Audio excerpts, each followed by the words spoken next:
Сәлем оқырман. Айгүл мен Асылжанның сезімі қайта жануы әбден мүмкін секілді. Екеуі екі жақтан ештеңе болмайды десе де, әрекеттері басқаша айтып тұр. Кеше болса Айгүл эфирде тіптен жылап қалды. Асылжанның үміткері Айгүлден қызғанып жүр. Бәрі бірде ұнататын адам сезеді. Қанша дегенімен де екеуі отбасын құрған, балалары бар. Қазір болса екеуі жақсы жаққа өзгерген, есейген. Бірге қайта қосылуы әбден мүмкін. Көрерменнің де сөздері қатты әсерін береді. Себебі қайта қосылындар дегендердің саны көп. Қалай ойлайсыңдар, жалғасы қандай болады? Айгүл болса өз ойын Instagram желісінде айтып өткен болатын. Мені уайымдап жазып жатқан жандарға көп рахмет. Менде бәрі жақсы, уайымдамаңыздар. Мен шыны керек бүгін кішкене эмоцияға беріліп қойдым.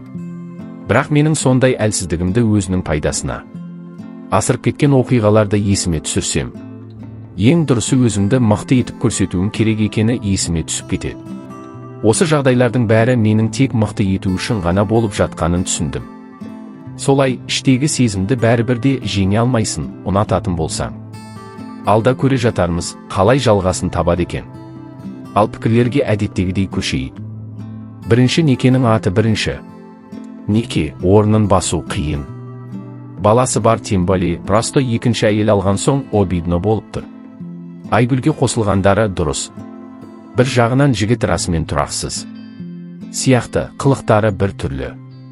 Айгүл қосылғысы келеді, бірақ та Асылжан дайын емес қайтадан қосылуға.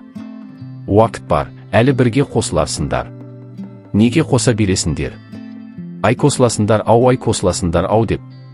Айгүлдің ішінде обида көп сияқты. Қолдау болмаған қиын кезде жанында. Болмаған. 5 жыл оңай емес қой, ескі жараның аузы тырналып. Неге арасына түсе береді қосатындай? Әрекет жасаса екі балаға жасаған жақсылық болар еді. Айгүл әлі екі ойда. Бірақ дәл қазір ол сондай сыйластықпен қарайды балаларының әкесіне. Егер оған қалай болса солай қараса, әкелерін сыйласай деп тағы ақыл айтасыңдар. Көз алдында жүргесін солай болады ғой.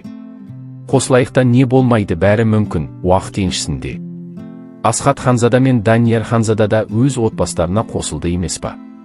Ат айналып қазығын табады деген сөзді ата-бабамыз бекер айтпаған. Әзірге уақытта екеуінде де намыстары жібермей тұр.